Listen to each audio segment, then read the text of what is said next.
l'ANA, c'est l'administration de la navigation aérienne. Elle découle de l'ancienne administration de l'aéroport. Donc nos services sont garantis depuis les années 45-48. Nous sommes une administration publique et fiers de l'être. Et notre obligation est de faire voler les avions de façon sûre et efficace.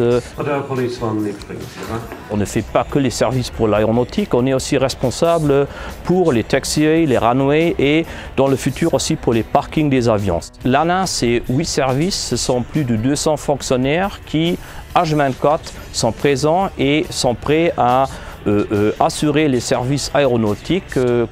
L'ANA assure le transport de 2,5 millions de passagers à ce jour avec un chiffre de vers les 80 000 mouvements annuels. Pourquoi est-ce que l'administration de la navigation aérienne s'est engagée dans une démarche qualité? Donc, quelques années après avoir obtenu la certification ISO 9001, quelques années après avoir mené une démarche d'auto-évaluation avec le cadre d'auto-évaluation de la fonction publique et de la réforme administrative, il nous a semblé bon de nous confronter à un autre modèle pour évaluer nos forces et nos points à améliorer, mais également pour nous donner une visibilité. Il nous semblait intéressant d'utiliser un autre modèle qui intégrait de nouvelles exigences, de se poser des questions également par rapport à nos valeurs.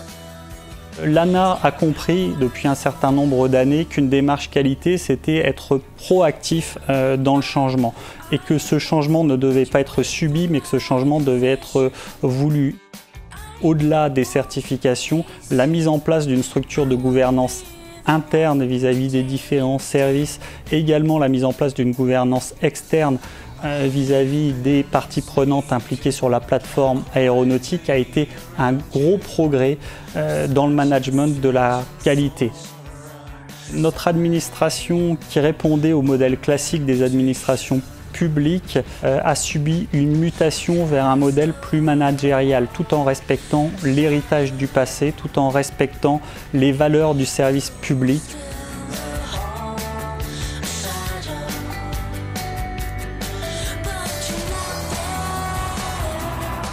En termes de management de la qualité ne se limite pas à 1, 2 ou 3 personnes. La qualité est l'affaire de tous, puisque nous avons des safety officers, nous avons des quality officers dispatchés dans tous les départements. Cet investissement est renforcé par une gestion des compétences.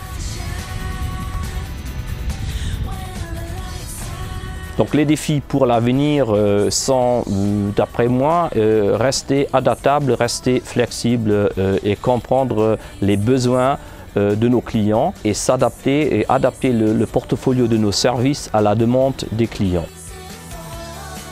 Au futur, je pense que ça sera aussi très important dans un monde quand même assez concurrentiel, donc de soutenir des coopérations avec d'autres aéroports ou avec d'autres service providers. L'ensemble de ces défis sera d'après moi que faisable si on introduit, on respecte l'individu. Donc en un mot, sans l'individu, sans l'être humain, l'ANA n'est rien.